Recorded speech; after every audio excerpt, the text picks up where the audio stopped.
So guys, umuulan na dito sa Germany. So ayan yung ulan mga ka-viewers. Yan. Finally umuulan na kasi kailangan talaga ng mga halaman madiligan. Kasi tuyong-tuyo na mga halaman namin. So guys, ayan, ganun. Basang-basa na guys. So, ang ganda tingnan kasi nga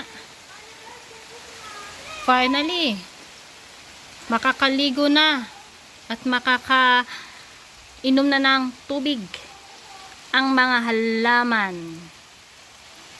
And of course, syempre tipid na din, no, 'di ba? Tipid na din, makasave ng water. So, ganyan ang aming halaman doon.